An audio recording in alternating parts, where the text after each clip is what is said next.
ఆనాటి కాంగ్రెస్ ప్రభుత్వాలు తెలంగాణ రాష్ట్రంలో ఉన్నటువంటి ప్రజల సమస్యలు పరిష్కారం చేయాలంటే చర్చల కోసం నక్సలైట్లను చర్చలకు పిలిస్తే ఆ చర్చల్లో అందరు చెప్పింది ఒకటే, భూమి సమస్య చెప్పారు.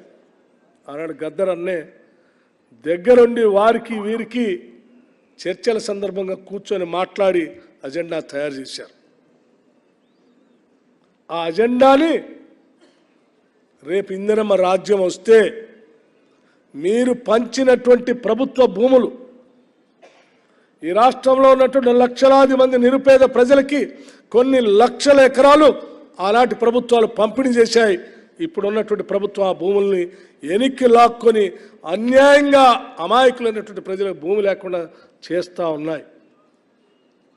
తిరిగి ఆ భూములన్నింటినీ కూడా ప్రజలకి అందించే కార్యక్రమాన్ని చేయండి మీ ప్రభుత్వం రాగానే అని చెప్పి ఆయన ప్రతి దగ్గర మా అందరూ చెప్పాడు. అందుకే మా ప్రభుత్వం ఇందిరమ్మ రాజ్యం రాగానే మా ప్రభుత్వంలో ఉన్నటువంటి మంత్రిమండలి మొత్తం ముఖ్యమంత్రి గారి నాయకత్వంలో తప్పనిసరిగా పేద ప్రజల కోసం ఆనాటి కాంగ్రెస్ ప్రభుత్వాలు కానీ తెలుగుదేశం ప్రభుత్వం కానీ ఇతర ఏ ప్రభుత్వాలైనా పంపిణీ చేసినటువంటి భూములన్నీ కూడా ధరణి పేరు మీద ఇప్పుడున్నటువంటి ప్రభుత్వం అన్యాయంగా అక్రమంగా లాక్కుంటే వాటిని సరిచేయాలంటే ఈ ధరణి అనేటువంటి మహాభూతాన్ని పక్కగా పెడితే తప్ప వాళ్ళకి న్యాయం చేయలేమనేటువంటి ఆలోచనతోనే రాష్ట్ర మంత్రిమండలి మొట్టమొదటి సమావేశంలోనే ఈ ధరణిపై నిర్ణయం తీసుకుంది.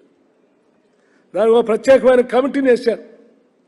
ఆ కమిటీ ద్వారా ఈ రాష్ట్రంలో పేదలకి బడుగు బలహీన వర్గాలకి అనేక దశాబ్దాలుగా ఉద్యమాల ద్వారా వచ్చిన హక్కుల ద్వారా చట్టాలుగా ఏర్పడి ఆ చట్టాల ద్వారా వచ్చిన భూముల్ని కాపాడటం కోసం ఈరోజు ధరణిని ఆ సాఫ్ట్వేర్ని పక్కన పెట్టి సరిచేసి ఆ ప్రజలందరికీ న్యాయం చేయాలన్నటువంటి ఆలోచనతో ఈరోజు రాష్ట్ర ప్రభుత్వం ముందుకు పోతుందని కూడా చాలా స్పష్టంగా చెప్తా ఉన్నాం.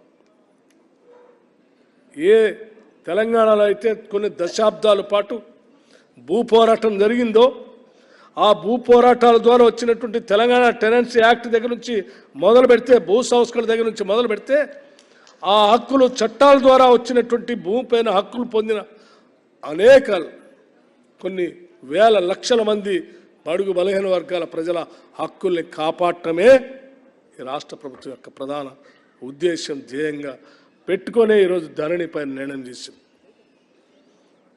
అలా ప్రజల కోసం నిర్ణయం చేస్తే యాబ్సెంటీ ల్యాండ్ లార్డ్స్ కోసం ఏ భూములను అయితే మేము ప్రజలకు పంచామో తిరిగి ఆ భూములన్నింటినీ కూడా యాబ్సెంటీ ల్యాండ్ లార్డ్స్కి మళ్ళీ పంచాలి, వాళ్ళకే హక్కులు కల్పించాలనేటువంటి ఆలోచనతో ధరణి అనే సాఫ్ట్వేర్ తీసుకొచ్చి లక్షలాది ఎకరాలని యాబ్సెంటీ ల్యాండ్ లార్డ్స్కి ఒప్పజెప్పి వాళ్ళది హక్కులను కల్పించి వాళ్ళ పాస్బుక్లు ఇస్తే పాప అమాయకులైన తెలంగాణ ప్రజలు నష్టపోయారు.